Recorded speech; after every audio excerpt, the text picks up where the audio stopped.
And we're live. Take it away, Mariana. Thank you, Patrick. Thank you, everyone, for joining us for today's webinar, Missing Pages in Pedagogy, How School Curricula Excludes People of Color and Winning Culturally Responsive Education for All Students. So this webinar is part of a three-part series focused on culturally responsive education, teacher diversity, and creating safe and supportive schools for all children. My name is Mariana Islam, and I'll serve as your moderator for today. I'm the Director of Programs and Advocacy at the Schott Foundation. We're a national public fund serving as a bridge between philanthropy and education justice advocates. We're also home to the National Opportunity to Learn Network.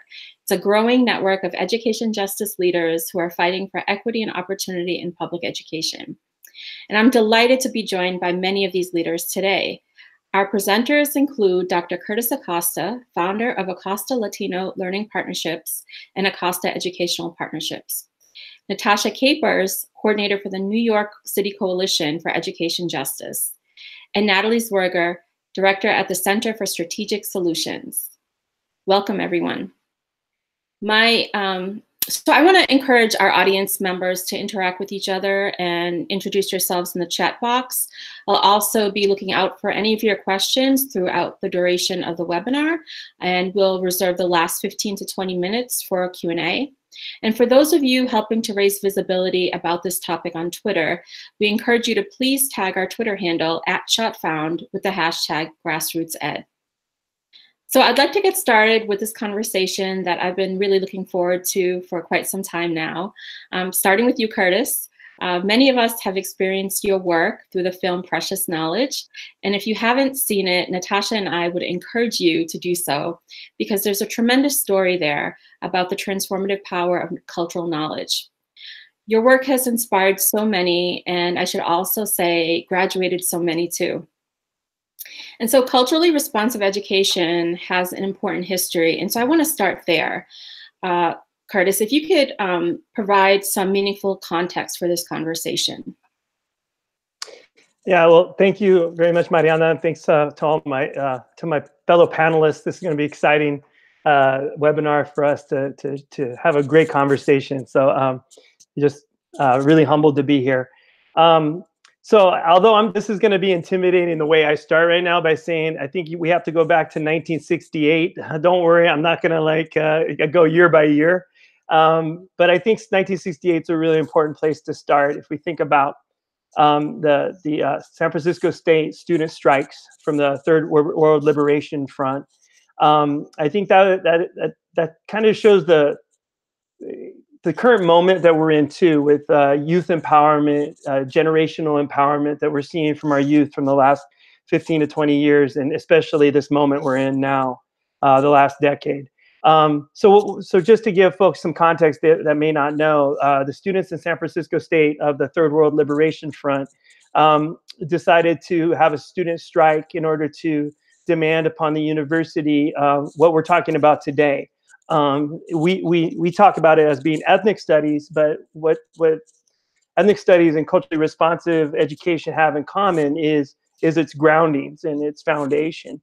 And that the students realized at the time, and what communities of color have known for generations to that point, and still to this day, unfortunately, is that there is not a reflection of themselves and their story in what was at that time a very Eurocentric version of the curriculum, both in, beyond social studies, in almost every aspect of the day, including the norms of the school itself.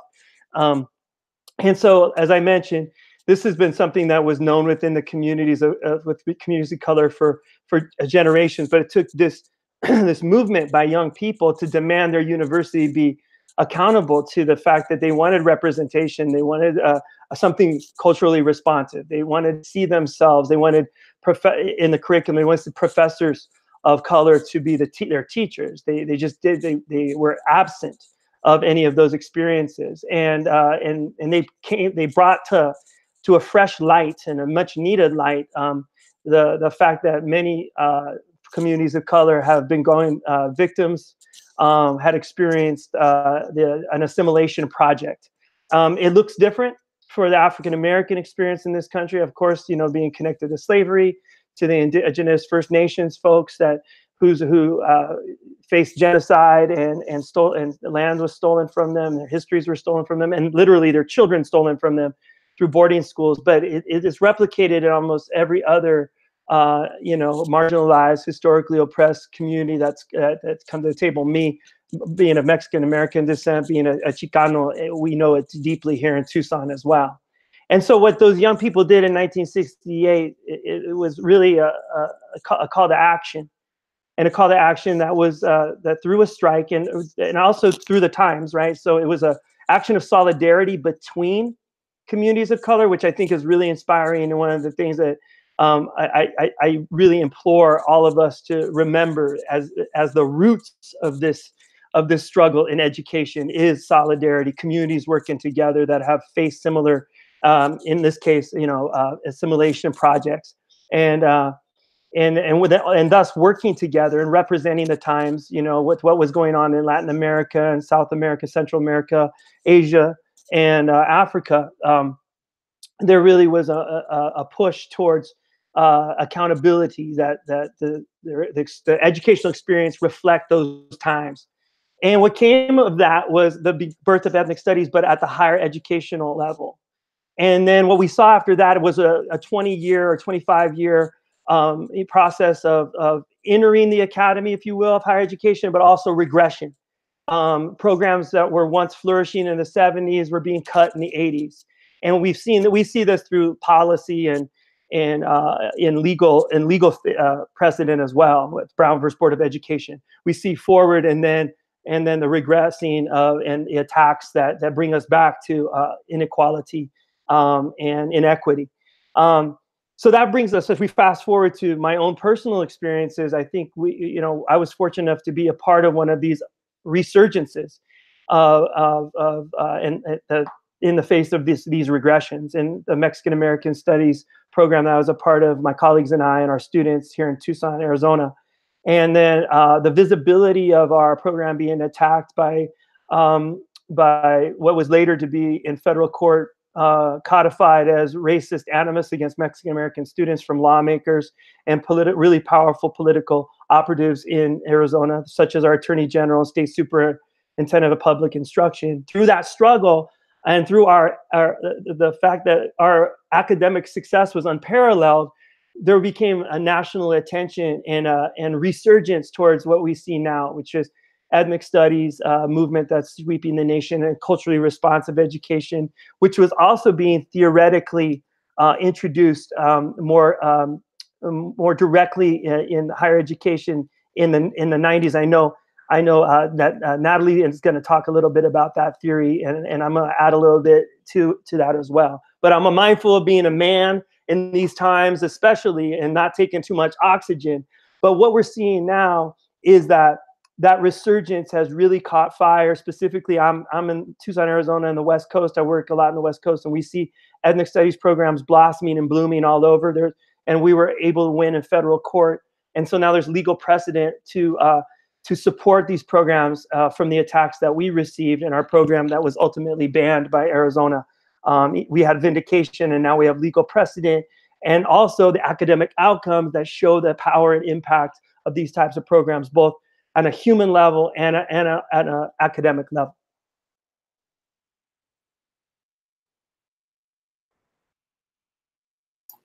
Great. So we'll pivot to Natalie. So just building off of that, Natalie, if you could talk to us about the body of research and work that also needs to be lifted up. And if you can help us define really what culturally responsive education is, and in defining that, it might be helpful to also talk about what it is not. And then what is the body of research showing us, and how is the field responding? Sure. So in some ways, it's actually easier to start with what CRE is not, because I think, through the trajectory of the many decades that Curtis just took us through, CRE has really become very watered down.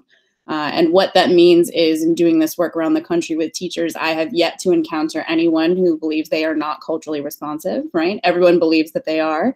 And so the questions we want to ask them, and what the research really propels us to ask them, is to dig much deeper and to think about to whose culture are you most responsive in your classrooms and your schools and your offices, and to whose culture are you least responsive? And that's really the space where this work has to live. It sits on an extensive body of research. If you take us back to really some of the mothers of this terminology, when we think about culturally relevant pedagogy, Gloria Ladson-Billings, her work still stands today to propel us to think about the fact that rigor and academic achievement is not a separate conversation from cultural responsiveness. This is very much, nothing is sacrificed, right, by dedicating ourselves to thinking more deeply about how we're affirming the identities of our young people. And so much of the work that we rely on at NYU doing this study with districts and schools and organizations around the country is to think about, how does who I am impact how I teach, how I engage, how I relate with young people? And so much of the work of CRE has to happen internally first. So we think a lot about Yolanda Celia-Ruiz's work and thinking about developing a set of racial literacy muscles.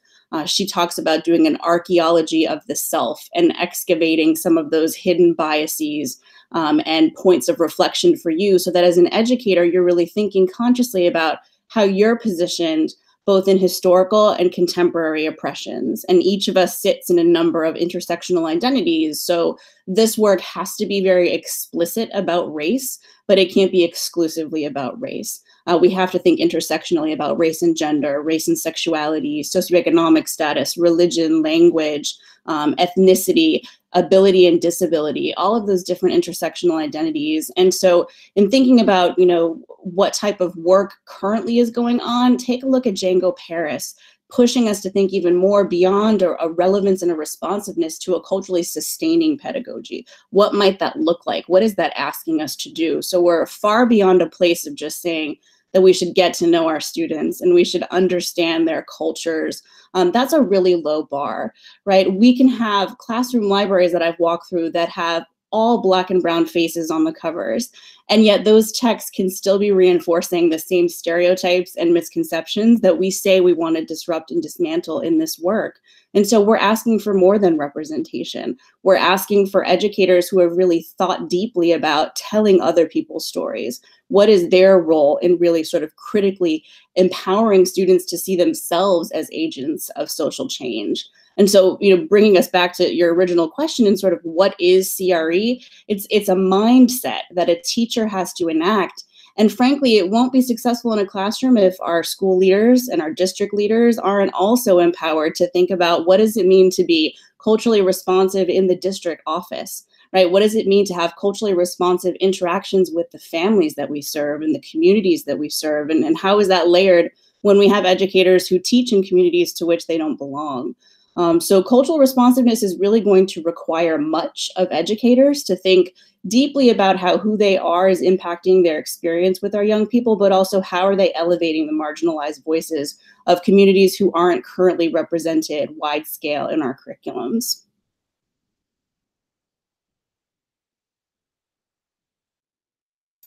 Unmute myself there. So now I want to pivot to you, Natasha. I can't tell you how many times I've participated in or observed community or school-based visioning or planning session where students, particularly students of color and parents, talk about wanting to see the curriculum reflect them and wanting to see more teachers of color in their schools and wanting their schools to be more welcoming and supportive of their diverse identities.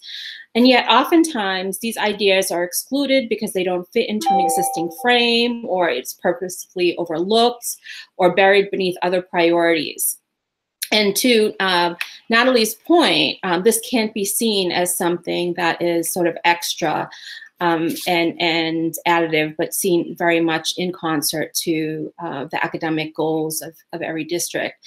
And so then we see this become a fight in the civic space. Right, and we saw that in Precious Knowledge and what was happening in Arizona, to places all across the country. And not too long ago, the Coalition for Education Justice in New York City brought this work to the forefront of your agenda. And so, Natasha, can you talk about your organization and why you have taken this work on and what that process has been like? Yeah, so hi, and thank you for having this series. This is really amazing.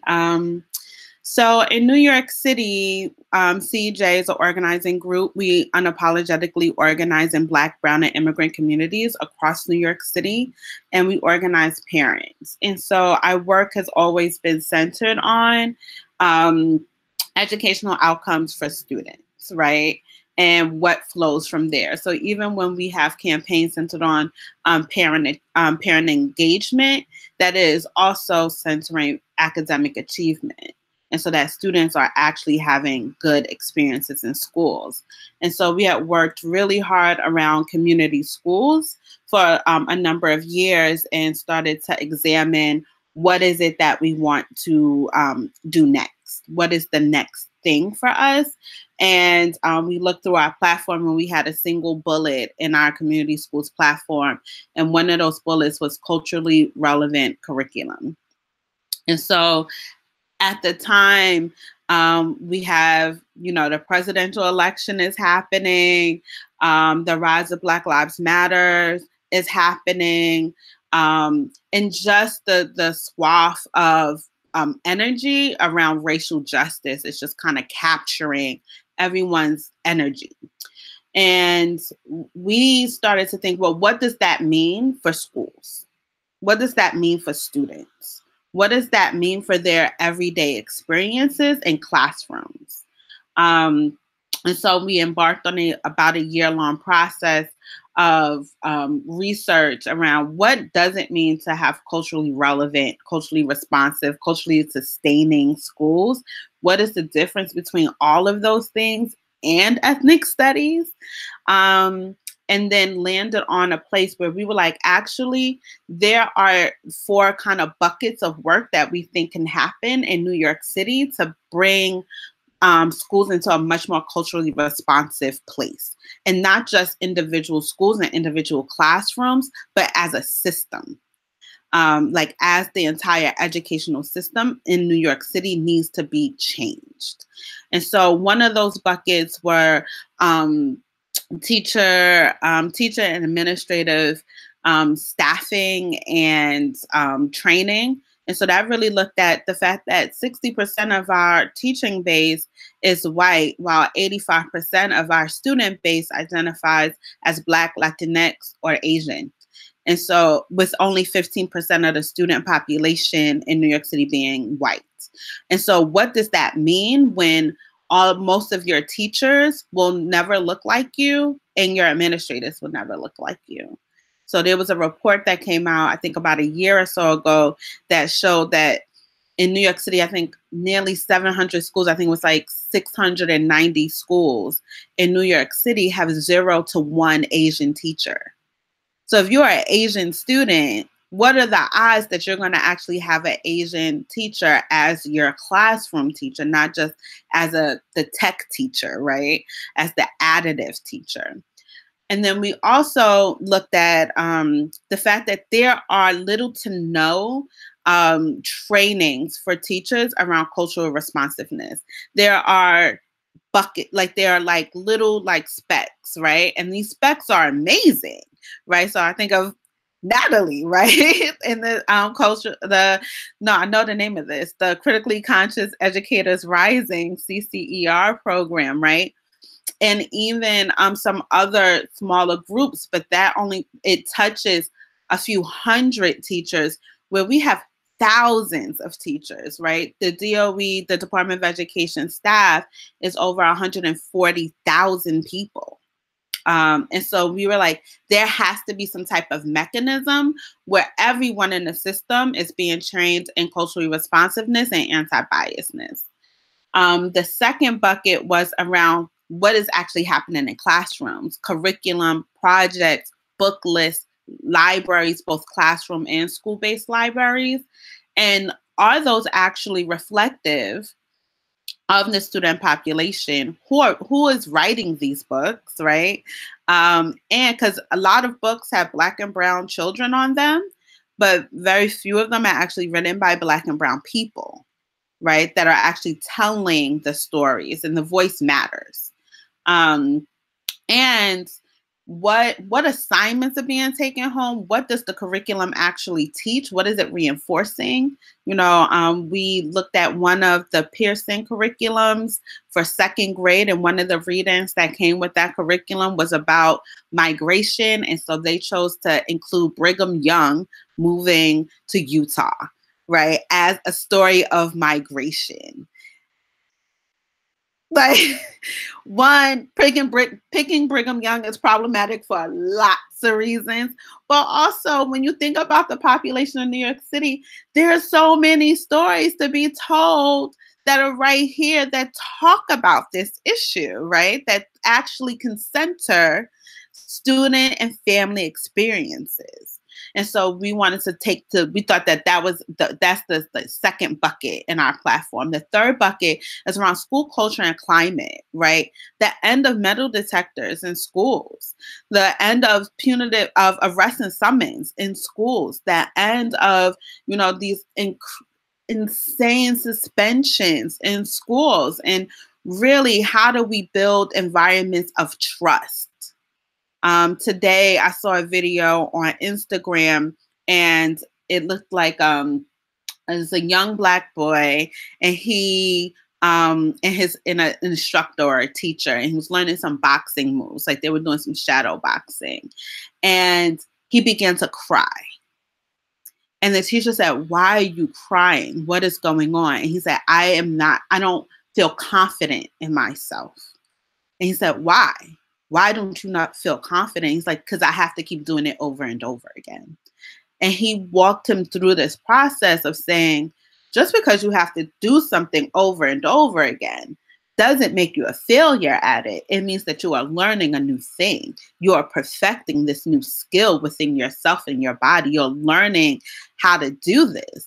And I thought what he said past all of the things that the instructor said was right. But what struck me was that this child felt safe and trusting enough to, one, cry, and two, to answer the question of what is happening within you that is causing you to cry. Usually my children cry, and I have a 13 and a 15-year-old, and I ask them why they're crying. They say, "I'm not crying." And I'm like, "But I'm looking at you. I can see that you're crying." So he had built so much trust between the time he had met him, whenever that was, to that moment, that he said, "I can be vulnerable and I can tell you why I'm crying." Those are types of school environments and cultures that we actually need for students to come and be able to be vulnerable and then to pick up skills. Because it's only past that moment that that child will be able to go forth confidently. And then the third one was around parent engagement and really bringing forth strong parent engagement models that center linguistic differences, because we have so many families here where English is not their first and dominant language. And so they're iced out of school experiences. And how do we end that? That we have parent engagement models that go beyond, quote unquote, beyond the bake sale, that go beyond the PTAs, that go beyond the come to parent teacher night, that are actually engaging and centered on, we want your child to be successful. And so we started our first part of the campaign, started on bucket number 1. How do we get some more trainers infused in the system? Research has showed us that moving too fast towards curriculum changes could be really detrimental, because you put this amazing curriculum in someone's hand who hasn't identified their biases, who hasn't done their own self-work, and then you still have a disaster, and it can be almost worse, right? And so we wanted to do the work of like really pushing the system to look at ways that they can be shifting mindsets.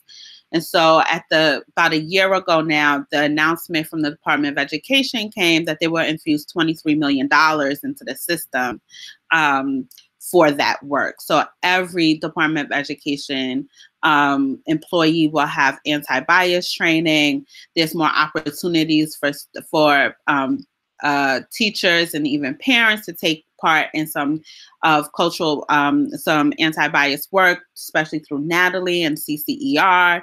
There's opportunities for there's also deep support for individual districts within New York City to be doing this work as well, so that there's a build. So we are trying to figure out a way to build the infrastructure for this, right? And now we've moved to curriculum. And with the help of Metro Center, developed the culturally responsive education scorecard and have used that to score 7 curriculums and 3 book lists. And the results are shocking. They're not that shocking, but they still are shocking, you know, because racism is real. And so just the results of even the Department of Education's own quote unquote diverse book list of, I think, 160 books, 118 of them are written by white authors. That the majority of books that center Black and Latinx and Asian children or protagonists are written by white authors. If you are an Asian child in the system, the fact is that it is really possible that you can go through the entire system and not read a book with an Asian. And Asian is just a catch-all, right? Nothing even specific in what Asian means, right? Because that is a whole thing. What if Black means, right? But you will never see yourself on a book cover, but you may also never read a book by an Asian author, nor you ever have an Asian teacher.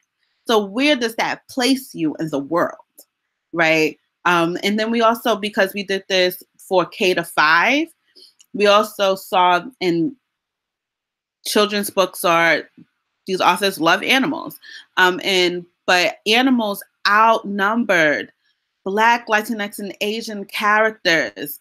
Like, it's amazing that there are more bears and pandas are bears, lions, and all these other animals on book covers than children of color, than people of color.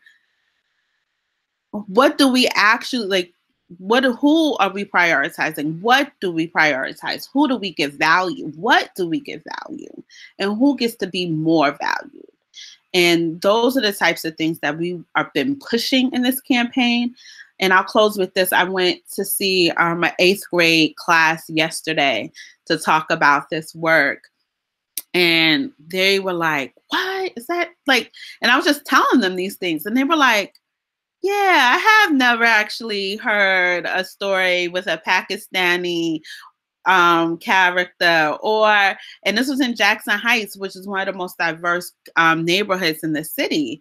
They were like, so, like, this feels like propaganda. Like, a student used the word propaganda to describe how we build in so much of this is about nationalism and superiority, and that is a form of propaganda. That's so much of this curriculum, and I hadn't even thought about it in that way.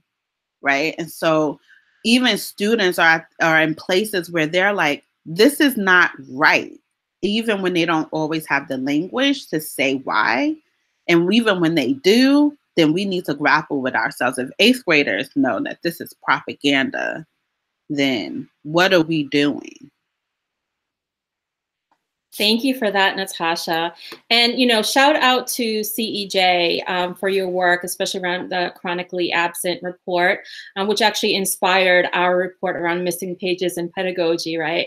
Oftentimes we zone in, right, on students about, you know, not showing up, right? But what are we giving them to also show up? And so I really love the framing around that. So we heard a little bit about, you know, the types of things that you're working on, building an environment of trust, making sure that there's teacher and administrator training. And then I also want to lift up your point around moving too fast and how that could be detrimental. And so we want all districts, right, in schools to do this, but can they shift culture without, you know, new tools and resources? So this is a question for Curtis or Natalie. Yeah, sure. I'll jump in for a second because a couple of reasons. I want to affirm some of the wonderful sentiments already shared. The power of what Natalie was talking about when we talk about this lens work or this mindset work that's so important. And what I've been finding with our consulting team is when we talk to educational leaders, we almost have to we have to justify this lens work, this hearts and minds work. But there's almost a blind fidelity towards technology. So a latest app will come out that will organize something, or perhaps be given to the students to as seen as a way to improve test scores, but not address any other part of their humanity, and not address like some of these deep issues that both Natasha and Natalie were talking about. There's no rigorous inquisition for those types of folks as they come into school districts and they write checks for those types of improvements. And I think that says something about this work, is work with human beings. Teaching is something we all do, and learning is something we all do. We're all teachers in some way. And so as we get further, I mean, technology is wonderful. Otherwise, we wouldn't be able to be having this today. But it's a tool. It's not a mindset. It's not a lens. It's not a way to live one's life. And so that brings me back to that point that Natasha was bringing up, that story about that young person that was able to be that vulnerable, able to be, because they knew they were loved enough to cry and say, this is how I feel at the moment.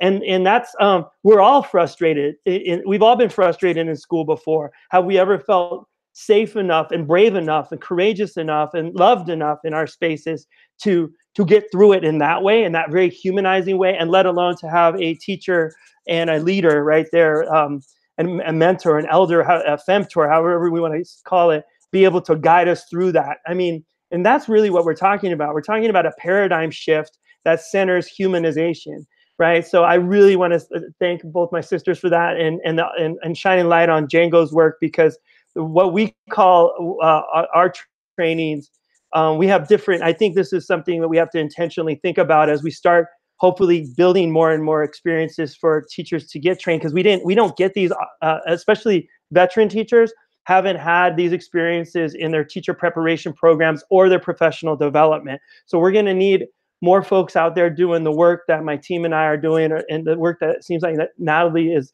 doing really well in New York, and other folks.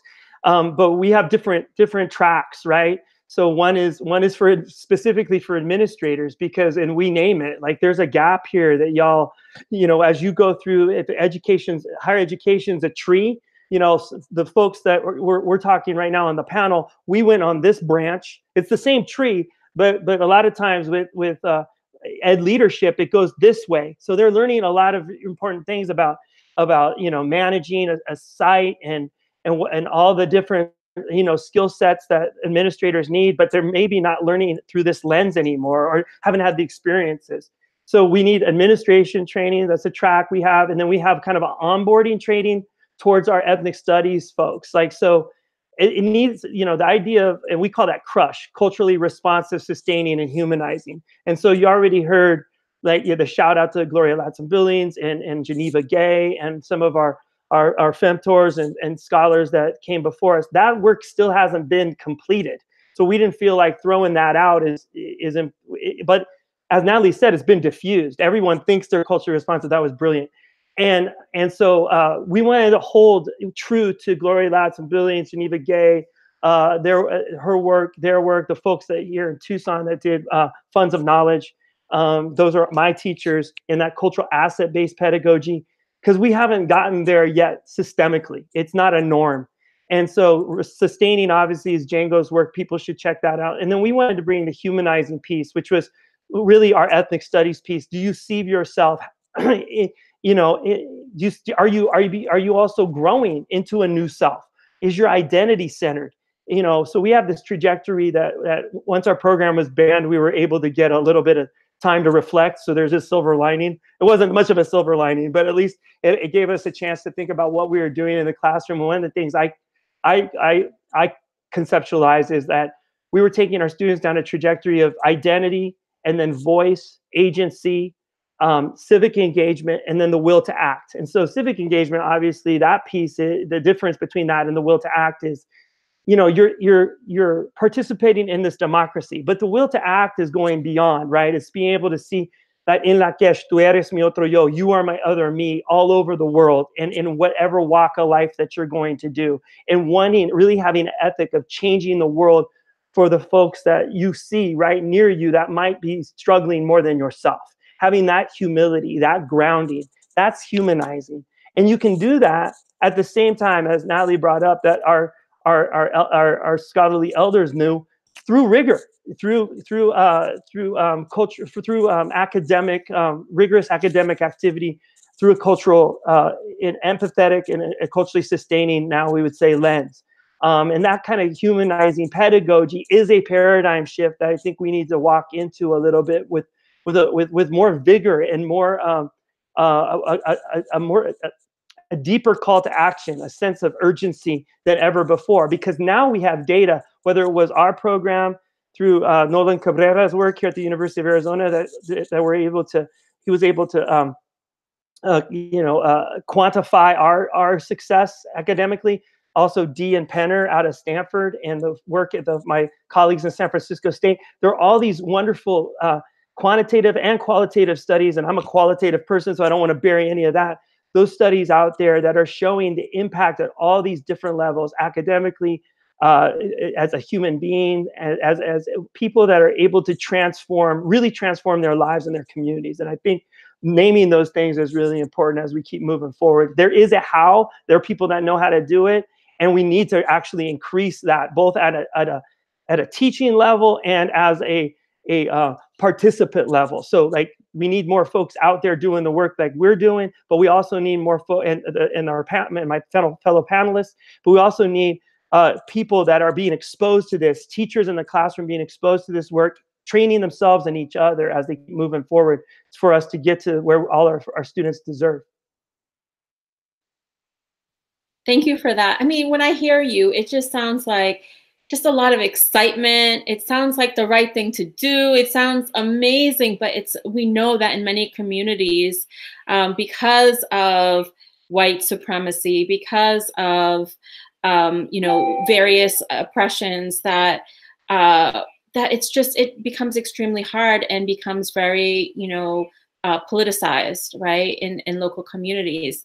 And so where do you begin? Where do you start? Because, there are districts, when you bring up teacher diversity, the conversation becomes, can white teachers teach students of color, right?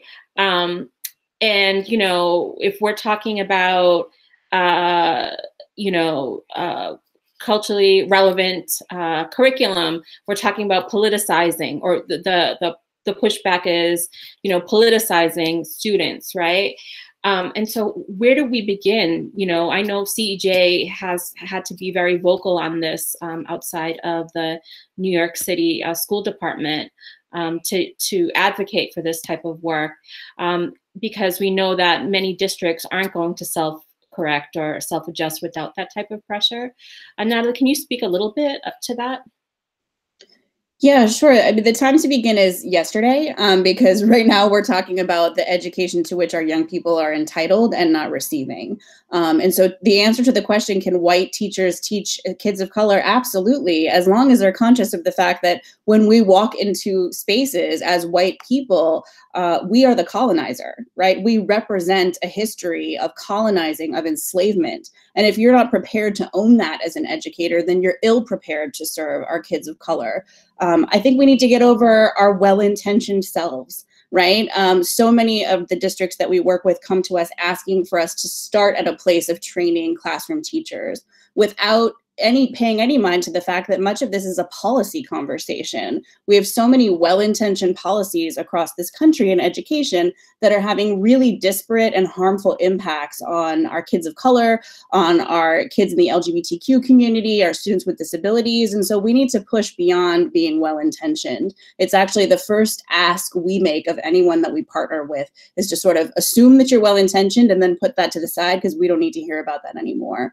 I've spent the past 3 days in 3 districts that we work with, and it should be very telling to say that I spent much of my time with young people. with middle schoolers and high schoolers and their teachers, thinking about how to better create these spaces. And these are 3 districts where the district leadership, the school board, the principals, assistant principals, and deans have all been at the same tables, sleeves rolled up, sitting with students and their families and community members, talking about how are we promoting this idea of responsiveness and sustaining education in all of our spaces. And so the first conversation we had was a group of young people who were supporting the adults to navigate better bystander intervention techniques, for those comments that are heard in the hallway, for the fact that our middle schoolers nowadays are sort of immune to hearing racial slurs, to hearing queer slurs in the hallway. They've come to sort of accept it as typical, right? And that's really problematic for those educators who will hear things and pretend that they don't hear them, right? For those well-intentioned folks who want to intervene but don't know how. So we sat with a group of young people to define what should that look like, what could be better. The second day when I was working with young people, we were actually taking a look at curriculum and thinking about what does it mean when we're taught the history of a people from the point at which they were colonized, enslaved, or forced from their homeland, right? What does that mean? That tells us a small slice of a story from one perspective. So we have to decolonize all of that, right? Come to our Decolonizing Education Conference. This is the work, you know, Natasha and I have so many conversations about what it means to take every 24 hours as another opportunity to do better for our young people. Yesterday, I was with a group of young people and their faculty looking at disaggregated discipline data, looking at disaggregated course enrollment data for AP and college level courses at their high school. And if our young people are seeing themselves reflected in such a way as to know who to expect when they walk into some of their classes, who they won't see, what support they won't get, and if they can tell us without even seeing the data on a slide that they know teachers are treating students differently, we have a problem, right? And again, all well-intentioned spaces. And so our young people pushed us to think beyond those numbers on a slide, because the numbers on the slide are people, right? Who have lived experiences getting ready and prepared to go out into a world that in many ways they don't see it's possible to change, right? And that's our deficiency in how we're supporting them. And the last thing I'll say in terms of the intersection of policy and practice is we also work with a lot of well-intentioned spaces that are using practices like restorative practices or focusing deeply on SEL. What the research is showing us is that those well-intentioned practices can still be implemented disparately. So we're finding that some of our districts are using restorative practices, circles, peer conferencing, peer mediation more with their white students than with their students of color.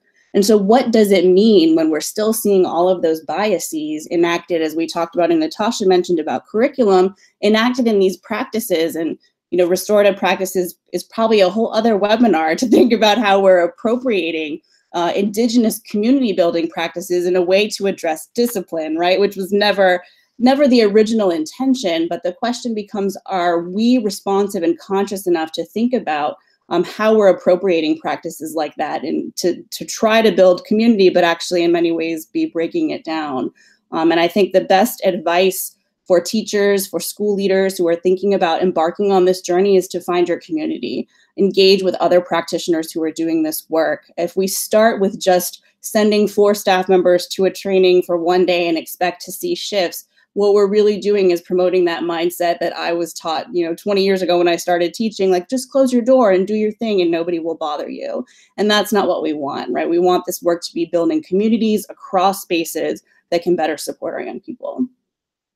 Wonderful. And I will take you up on a conversation on how we're appropriating restorative justice, because I think that's an important conversation that we should be talking about. But you did talk about sort of how those strategies are part of a policy work that's happening. And so much of the issues and the barriers that communities are experiencing have to do with deeply entrenched structural issues.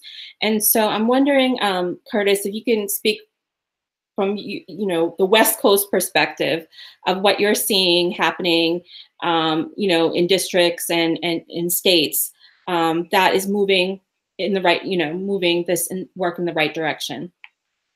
Yes, there's exciting stuff going on, but at the same time, you know, there's like, you want to do things quickly, but not be in a hurry, you know? And so, because we have the urgency to have to do things now, but when you do stuff in a hurry, the calidad, the quality is all over the place. So, so one of the things is, you know, especially since we were located in the Southwest and thus the West Coast we're adjacent to. I think it really spurred. Sorry, it's not spurned, but spurred rather. A real push in California right now, where ethnic studies is becoming something that is more policy-wise is really close to being signed into state law by the governor. Governor Brown didn't do so, but I believe Governor Newsom will do so in this coming year. Many school boards all across California have passed their own policies to start requiring ethnic studies as a prerequisite to graduate. Oregon has done something similar. Washington is in the process of doing that as well, and I know there are other states as well. But just using those as test cases right now, I would just warn us a bit. We've seen where folks are more successful right now that who we have interacted with. They're doing it district wide. They're doing it as, in fact, we work with folks at Woodland Joint Union Woodland Joint Union School District in near Sacramento, California. And I'll never forget, the leadership asked us when we started talking with one another. They like, we want to have an ethnic studies district culture. So whether it's ethnic studies or humanizing district culture or culturally responsive, whatever sustaining district culture, I just really appreciate that idea that they understand they have to do this from the classified staff through the certified staff. It needs to be in the hallways, as Natalie was bringing up. You know, it needs to be everywhere, and not just in a one standalone course that you take freshman year and we check that box off. And that's a real danger that we have right now. The other danger is we don't have capacity for teachers to be teaching ethnic studies. So it's important for us to move in this culturally responsive way holistically, and then start getting our teachers in California, metropolitan areas like the Bay Area, LA, San Diego, and whatnot. You probably do have a roster, a bench, if you will, of teachers that can do this work, that went and got degrees. But that's not the case all over the state. And so as we move forward, we need to be really mindful. We need to get the whole district moving forward in this more humanizing manner. At the same time, we need to start developing depth. So we need both breadth and depth that's going on simultaneously when it comes to humanizing education and ethnic studies, because we're just not ready. We don't to fill the capacity for the students. One last thing I want to say is, like, when we talk about resistant places, what Natalie was talking about is something we also do, and it's also a success that I'd like to share with whomever's on our webinar today. But is like, you know, have the students voice what they need and want, and that becomes much more difficult to deny student voice than it does a middle-aged man like myself. It's like, oh, that guy's a radical Chicano. I don't want to listen to him. He's old. He's this. He's competing his dogma. And even though you can tell them we're not about replacing dogma, we don't believe in dogma. We want to create this space of critical thought. They'll shut down. But when they hear the students say, hey, in this class, I'm doing this, and it changed my life this way, or this is what we're missing. This is the harm that's being done to me. That can be a really, really powerful tool for us to begin a conversation where they start listening to us and we start collaborating and co-constructing this together. Yes, definitely student voice. I hear you on that. Natalie, do you want to share anything around what's happening in the policy arena in New York and in other places?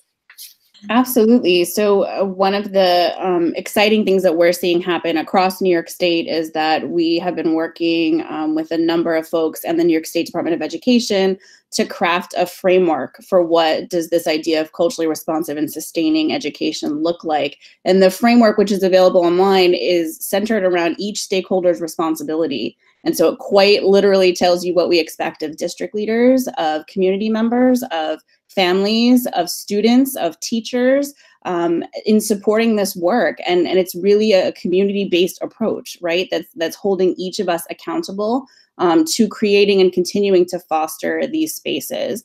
I think we're encountering a lot of folks who understand that, beautiful policies on a page on our website are just not the whole story. We need to make sure that when we create a mission and craft a mission that uses words like educational equity and racial justice, that our students actually see that operationalized every day. And so that having them at the table is really an essential part of this work.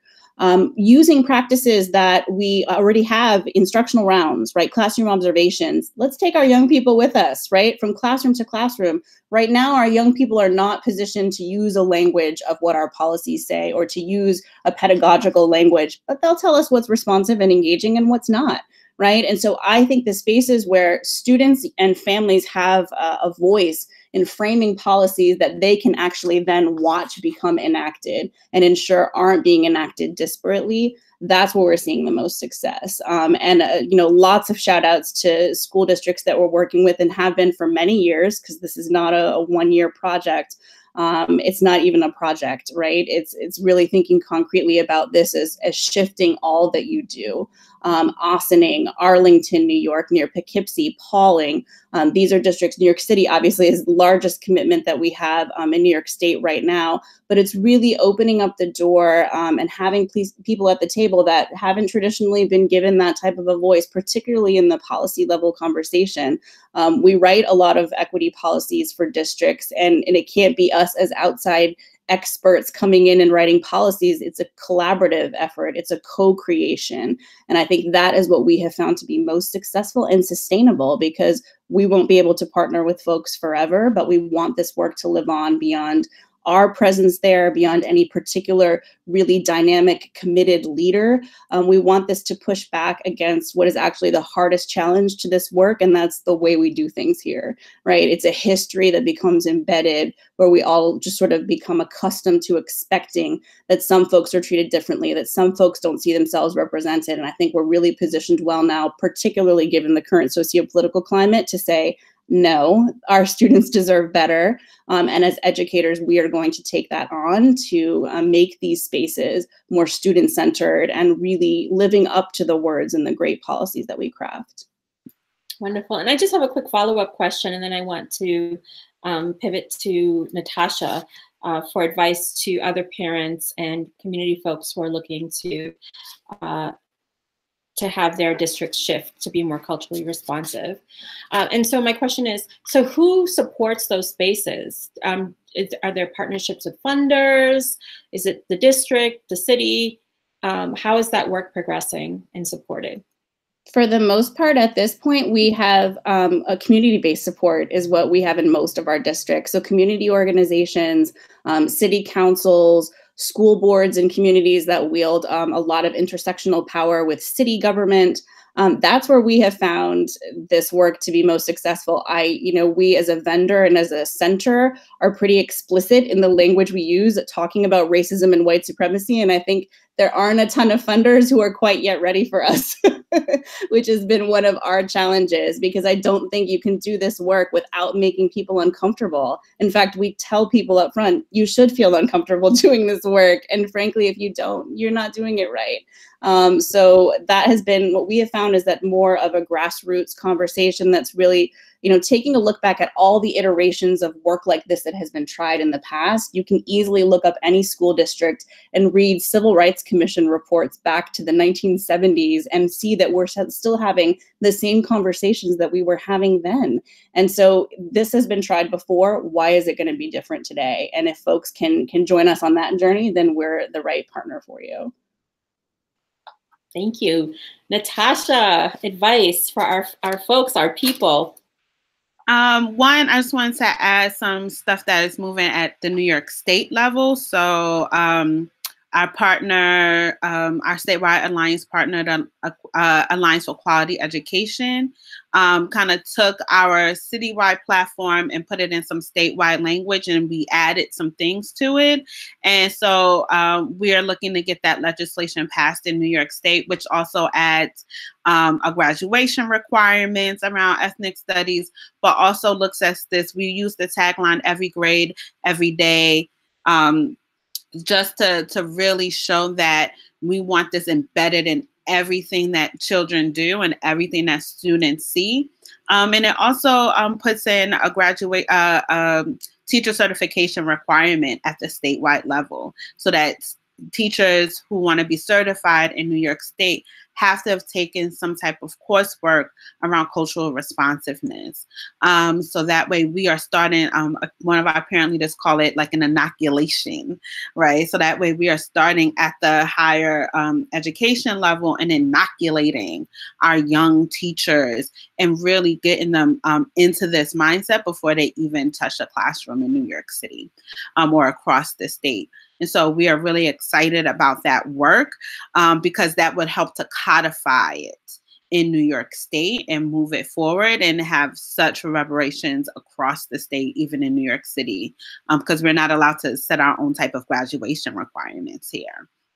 And then advice for folks. I would say if you are really interested in this, in what is cultural responsiveness and where to get started, I would say watch Precious Knowledge. It continues to be a wealth of knowledge for me. We watch it. I feel like CJ members are watching it every year. At some point, they're learning something new. We have a CRE video. It's about 8 minutes long that really helps to capture student, parent, and even elected official and educators' voice around what is cultural responsiveness, because there is a lot of like, it sounds really intuitive, but it's not. And then really like link up with, shoot an email. Shoot an email to, Natalie, now your email box gonna blow up. Like, shoot an email to Curtis. Really start to create a network and a community for yourself that you're able to actually think through and talk through these ideas. And even through your own biases, take a really good anti-bias course. Like, it has helped to shift my own mindset and really gets me to question, what am I thinking in this moment? What is this driving force? As woke as I seem to have thought I was like, oh crap, I hold all this other thought processes I didn't know I was holding. And so really start to build that community and really start to dig deep. So much of this work is really personal, and then really start to shift that angst that you feel and sit in it, and then really come into a community that is welcome, willing to dig into the hard work. And if you are ready to do some curriculum work, there's an amazing tool that we can share through NYU Menschel Center, the Culturally Responsive Education Curriculum Toolkit and Culturally Responsive Education Toolkit, and the Culturally Responsive Education Curriculum Scorecard. And so we're able to help folks through a process of taking curriculum and reading it, scoring it, and really identifying, is this culturally responsive? Is this, and through a number of lenses, right? We use race as a lens, but we also know that we are all intersectional people. And so we all have to be able to like kind of flip those lenses from time to time. But I would say create your own community, do the hard work, take some courses, take some classes, do some really good readings, and really start to identify why this is important to you, how you want to move through that, and start to really shift things in your world. Thank you so much. And we are down to the final minutes. And so I wanted to make sure that both Curtis and Natalie had an opportunity to give some closing remarks and also resources. Is there a network out there that people can connect with, and what resources you could recommend? I do want to note, because it has come up in the chat, that this is recorded, it will be shared, and there will be a blog post about it that will include links to these resources. Yeah, okay, I'll jump in real quick. One of the dreams I have is to start building that network that that Natasha just spoke about, because there's, you know, there's a mentality out there, you know, of dog eat dog and people competing with each other. And if we're really liberated folks, and if we're really really humanizing folks, that's not the way we should be moving into this work. We need to be everywhere. So it's a dream of mine to like create like a network, so we know all over the country who's doing this work, so folks can reach out to those folks doing the work more that are closer to them. So that's a dream of mine in the next few years, and I'm doing that work already with as a advisory board member for the Education for Liberation Network. And so we've been doing ethnic studies assemblies. We have national assemblies at an amazing conference called Free Minds, Free People. This year we're going to be in the Twin Cities, and that's a great place for like what Natalie was talking about. Go find your community. You know, really immerse yourself in folks like you're seeing here, like this community, that this little foursome we got going on right now, that you know are where you can really dive into this work deeply, live it a little bit more, and you know, so you're not a solitary warrior on your own in your own space. And so we're also trying to do ethnic study regional assemblies. We just did one up in the Pacific Northwest in Seattle. So you know, what assemblies are is action oriented. So, you know, in EdLib, we try to bring people to people, people to resources, and people to knowledge. We're not there to do any type of colonization, capitalism. We're just trying to, like, you know, spread the work as much as we can. So that's one resource, and Free Minds, Free People is another spot. And then also Rethinking Ethnic Studies just came out from Rethinking Schools, which can be a nice resource, because you know, so many times as we're trying to develop capacity, people also need curriculum or curriculum, you know, ideas. And so the volume will help. I'm pointing to it in my office right now. Will help spur that on and inspire, hopefully, folks to you know, make it in their own context, make it responsive to their own context. But when you see a model of it, it really helps. And that's some of the work that my team and I do, is that we concentrate on the how, the productive discomfort, we call it at our trainings, you know, with teachers. Like we're here to give professional development on how to do this work. So we model it, you know, we coach it. But there also needs to be folks out there doing that amazing work that I hear Natalie and Natasha doing, grassroots, bringing youth.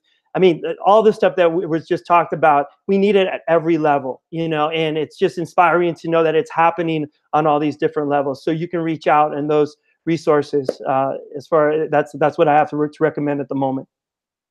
Thank you. I would definitely recommend that you sign up for our NYU Metro Center newsletter. We have 16 different teams that are doing amazing work supporting our young people. Come to our events, our conferences. We often host a number of webinars and Twitter chats. A lot is happening on the Twitter. If you're not on the Twitter, join, follow me, follow us. Natasha knows you will follow all of the work that I do around the country by following my Twitter feed. And so I highly recommend that. In addition, go to crestories.org.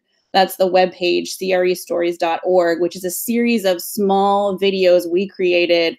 There's a discussion guide that cycle out of Roger Williams University paired with it. You watch a video and then you interrogate what you saw about culturally responsive education. So there's a great set of videos that can be used with teams at schools, with our young people, thinking about what it means to be a disruptor in this conversation. And I'll just end with the question that I think each of us should ask ourselves all the time is, how can I disrupt and dismantle inequity within my sphere of influence? And that is going to prompt us, no matter what the space, whether you're at your table with your family, you're out with friends, or you're in the workplace, to hold yourself accountable, to continuously asking, what more could I be doing? How could I be doing this better to support the commitments that I have?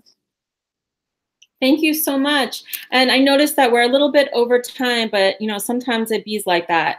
You know, this is all precious. And so I didn't want to stop the conversation, but Right now, I'd just like to thank you all, Curtis, Natasha, Natalie. I'd like to thank our education justice leaders and funders who believe in this work, that education justice is racial justice. Thank you for supporting the planning and organizing work for culturally responsive education to happen in many places. We still need you in that space, and to stay connected with us and for more information on our upcoming webinars, be sure to subscribe to our newsletter at schottfoundation.org, and also follow us on social media, YouTube, Twitter, and Facebook. Thanks again to everyone for joining us, and thanks to my colleagues at the Schott Foundation for making this happen. Bye. Thank you. Bye.